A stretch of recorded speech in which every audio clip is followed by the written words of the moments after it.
Okay, hi everyone. Welcome to another episode of Be More, where we try to inspire you to be a little bit more of every role in the Salesforce ecosystem. And today, for our episode, we are talking Be More Developer. And I am very grateful that I am here with Life with Goldie here with Jonathan Fox. So, Jonathan, over to you to introduce yourself. Thank you, Tom. I really appreciate being on this session. Be more developer, be more everything. It sounds really fun, and I can't wait to dive more into it. So for those who don't know me, I haven't had the pleasure to meet. My name's Jonathan Fox. I work as a technical architect for a consultancy called Intellect Design Arena, and I've been in the ecosystem for a little while now. I'm 26 times certified system and application architect. And as you can see, I suppose not as you can see, because you might be listening to this without video, but I'm wearing my golden hoodie today. A little bit shiny. Yeah. Yes, it is shiny and it's rather warm, actually, to be fair. Yeah. So I'm braving it. I'm committed to this podcast by wearing it. Yeah. Perfect. Anything else that you would like to talk about in terms of what you do in the community and other kind of, as I put it, extracurricular Salesforce stuff? Yeah, no, absolutely. Well, whenever you see my name in the community, you generally see other names like yourself, Tom, and other trailblazers who are really well known for their extracurricular stuff. So I do like to try and get involved when I can. I'm not as devoted, and unfortunately, I don't have the time as much as you do for the Answers community. I think it's an important part, so I do like to try and get involved with the Answers community and community groups where possible. Go into things like London's Calling and Dreamforce and World Tour and those kind of things. So you might see me around at those kind of events. And getting involved generally where possible, speaking and presenting on various topics. Technical topics are generally my ball game where I like to present. Okay, so definitely the more techie side, and maybe that's why you fit into Indeed. the developer box a little bit. I don't like putting people in a box, but yeah, I think that's No, but great. geeks being geeks. Love geeking out Yeah, over things.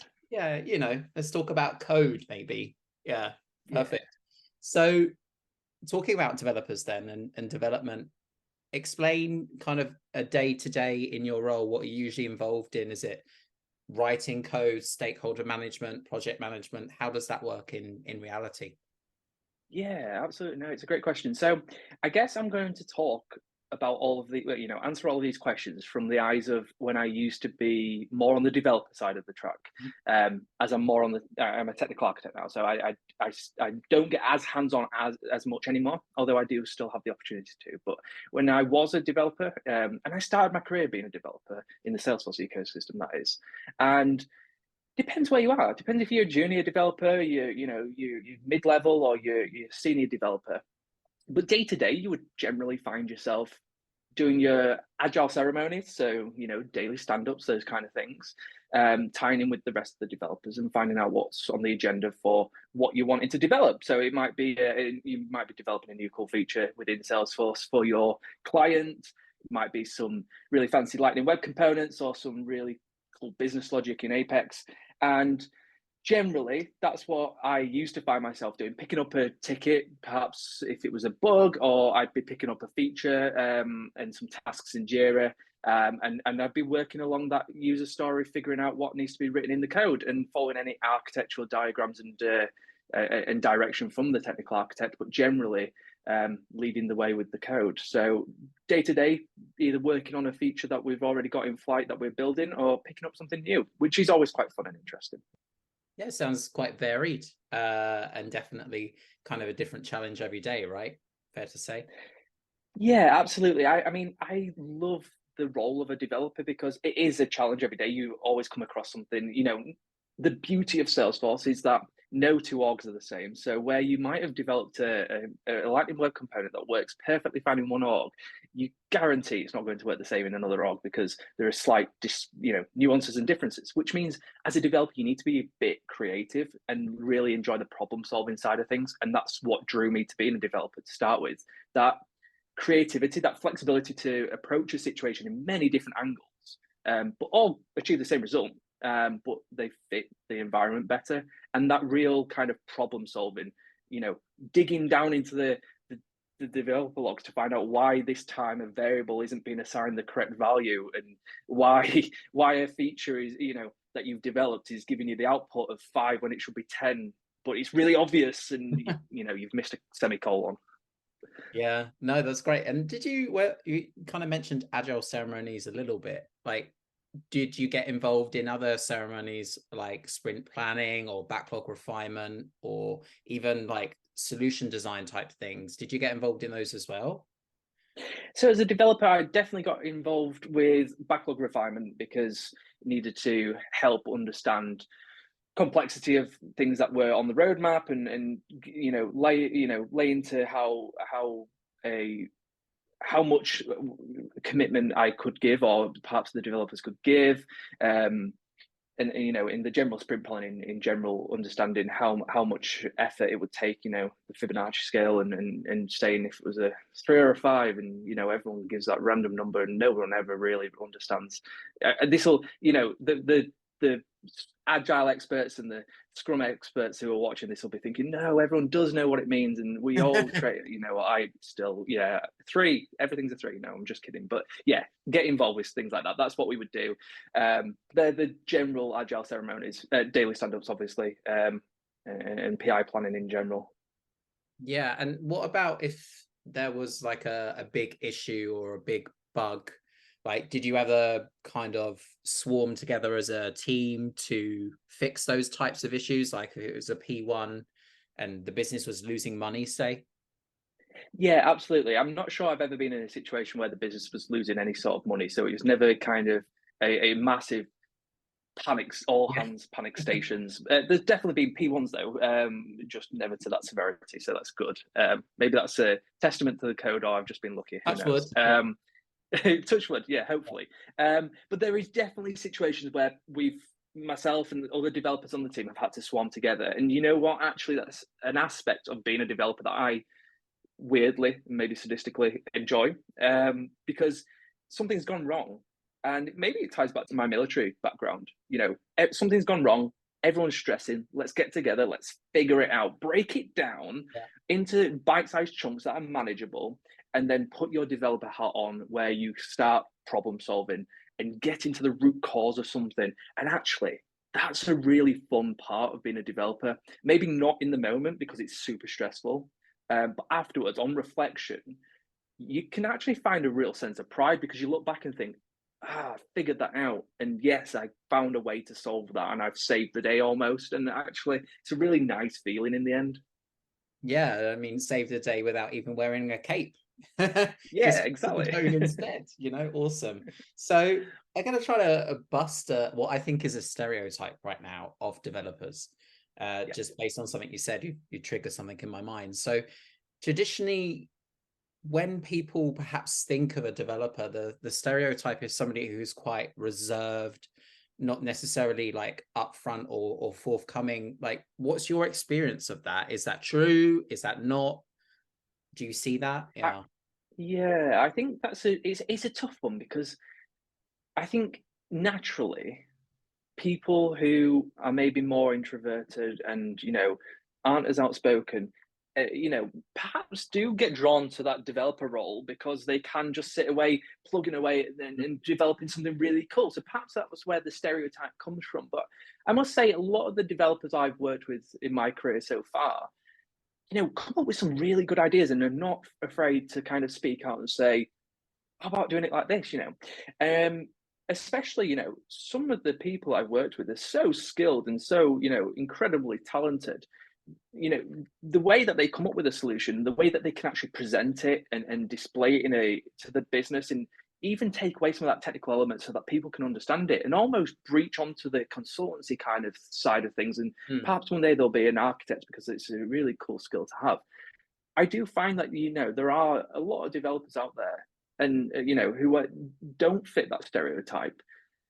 I think it's probably across the technology ecosystem as a whole, outside of Salesforce, other technology stacks, you probably find that, I probably would suggest that's probably the stereotype that you more readily encounter. But I think Salesforce is really good at bringing out people out of their shells, and because the community is so supportive of each other. So maybe you are an introvert and you really don't like speaking to people, or being at the center of attention, and that's absolutely fine. But actually, I think because of how supported the Salesforce ecosystem is in the Trailblazer community, it helps you come out a little bit more and be, present you and be yourself, even if that's still an introvert, but be yourself and wear yourself, your personality on your sleeve.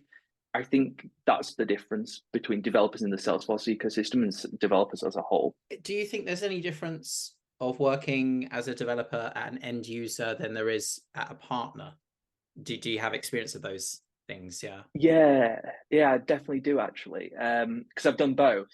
I think that a developer and end user, I personally found that you feel, because you really are part of their team, you are part of their company. I think it's easier to have those candid conversations, even as a developer, that you can say that's a silly idea, let's not develop that as a feature, or maybe let's not do it that way because that's just not going to survive the test of time. So I think you can have a bit more of candid conversations, although a developer and end user, typically I find as well, you're very kind of prescripted on how things are built, the way you go in, and the technologies and things you can use.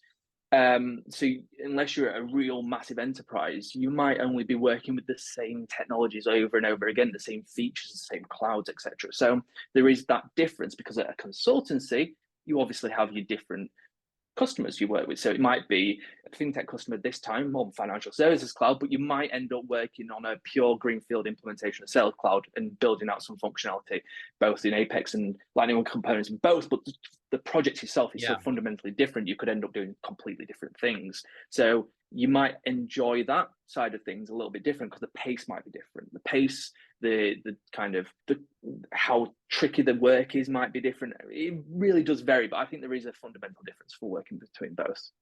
Yeah, no, that's great, and I kind of have similar experiences really. I like the benefit of kind of working for a partner purely because of that variety. Like, I'm not always working with the same customers, the same industries, and the same tech stacks as well. So that's why I was kind of threw it out there to see what your thoughts are. So that's great. I agree. I love working for consultancies because of that very reason. But you always have to, and especially as a developer, because developers aren't at the front of those conversations, they're kind of working away in the background. I think it is probably placed to that stereotype you mentioned a moment ago, because they're not at the forefront. They're not the consultant or the BA at the forefront. That the developers picking up the code, tasks to write the code. Yeah, they are hidden away a little bit more, and because you're a partner, you're a consultancy, you have to play that kind of corporate political games where you have to, say the right things and you keep your customers sweet. Whereas if you're a developer and end user, you can be a little bit more outspoken because, hey, you're working for the company. That's who you are. Yeah, no, that's great. Segueing on into the next question, really, and we've touched on this already. And as somebody who personally kind of went from admin to consultant to solution architect, there are different roles in the ecosystem, right? How would you say the developer role fits as part of a project team, and what interactions would you have with, say, a consultant or a BA or an architect? How does that work day to day, really? I think that question would have been probably a lot easier to answer maybe 2 or 3 years ago. And I say that because, with the advanced technology of Flow and seeing that even get, even more powerful, release on release, you start actually blurring what a developer is. You start blurring the lines of types of, it was very easy for people to bucket. An admin does the general setup as an org, maintains the BAU of an org, and is very clicks not code. And then you had a developer who just wrote Apex and Lightning Web Components, or Aura Components, Visual Post Page, whatever. I think now it's very blurred, and that's not a bad thing at all. In fact, that's a really good thing. It's diversifying those roles and the talent within, because you find that an admin starts picking up those flows and those more complex flows, and even with new features like callouts within flows, can start making integrations without writing a line of code. I mean, how fantastic is that? That's great. So it's really difficult to answer that question, where you would see them all communicating together on a project, because actually, what is a developer versus an admin, and then where's the consultant play into all that? So I think it is kind of getting really blurred lines, but that's a really good thing. It's a really good thing. Typically, though, what I would say is, I would see the consultants and the BAs doing the upfront requirements gathering, the building the user stories, figuring out what the business actually wants, and understanding the technologies involved, and finding out what clouds they need or what other platforms they want. Do they want DocuSign, or do they want Conga, and do they want own backup, or do we need Gearset or Capado? All these kind of things.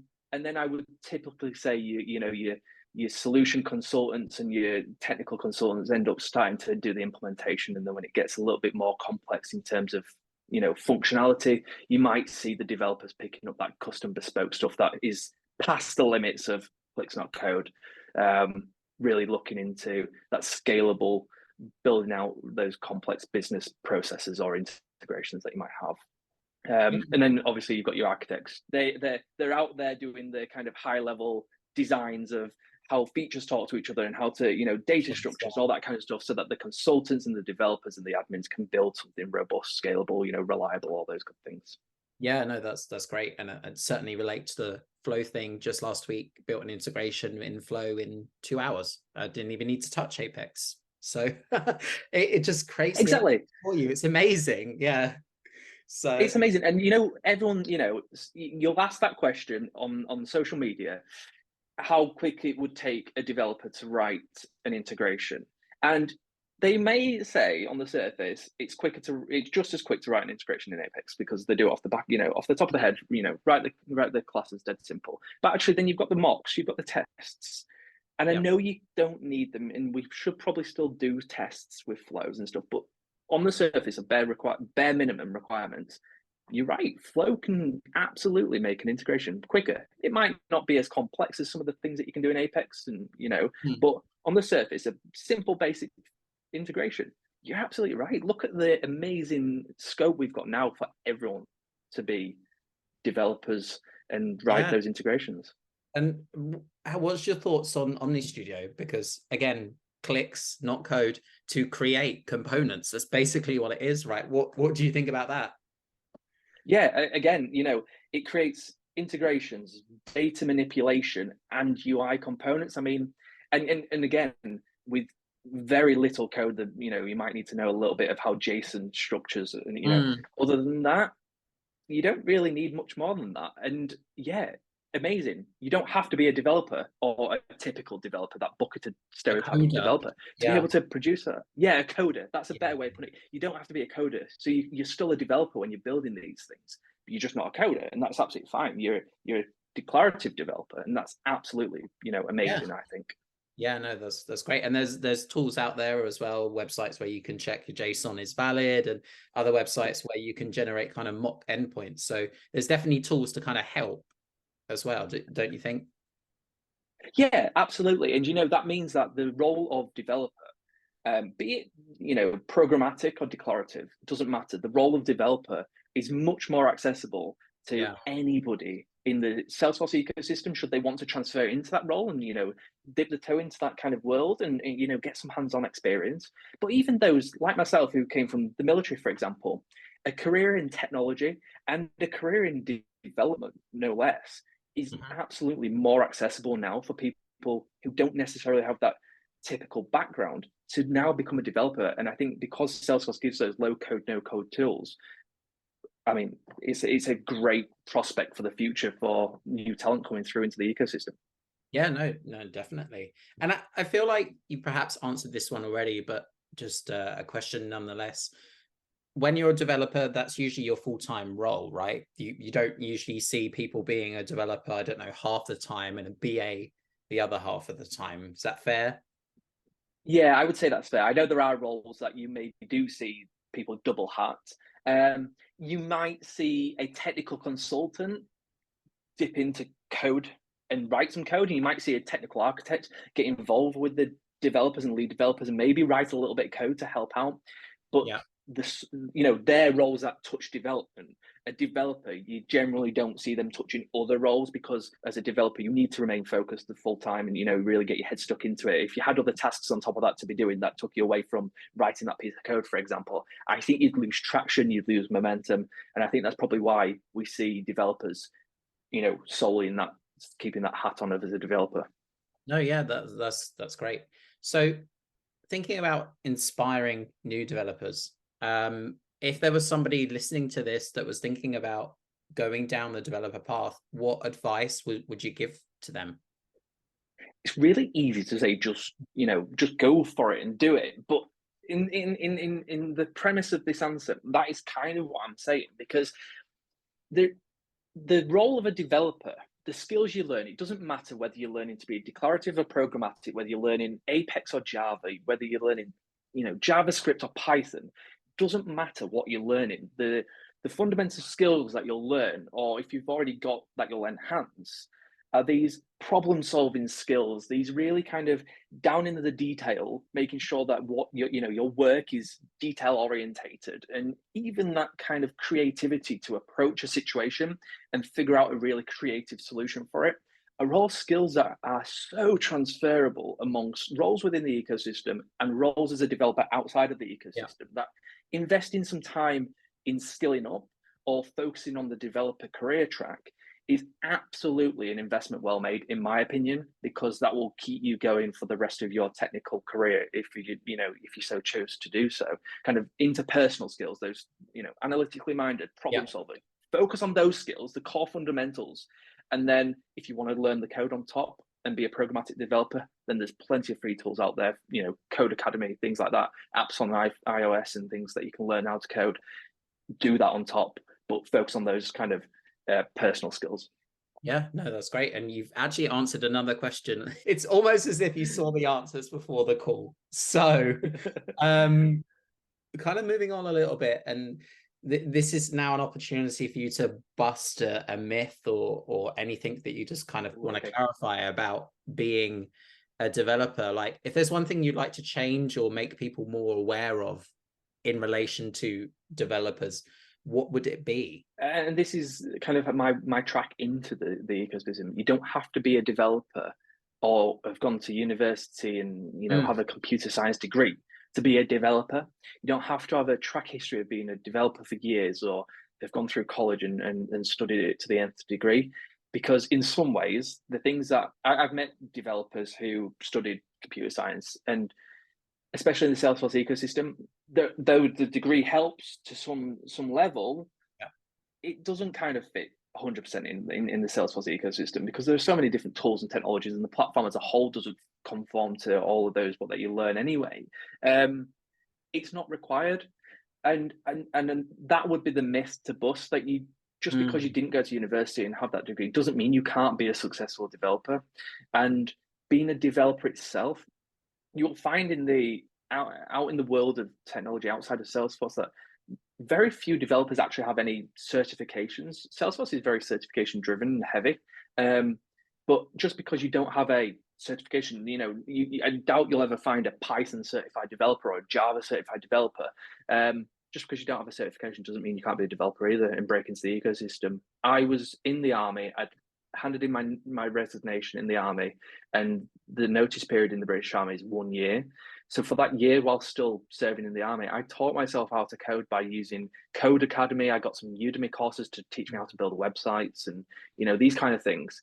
And I was 100% self-taught, to the point where I was, I could pass by as a junior developer, and that's how I landed my role. Just because you don't have that degree, there's other ways to do it. Teach yourself, build yourself a little gimmicky website that's a portfolio website. Show the skill. Yeah. It's all about showing what you can do, even if that's not experience in the corporate world. Show your experience in a little project that you've done yourself, and that's how you can break into the ecosystem. The myth busted is you don't need a degree. Yeah, no, I think that's great. And I'm kind of outing myself here, but I'm a solution architect without a degree. So I can definitely like relate to that and like proof that it's possible. Exactly.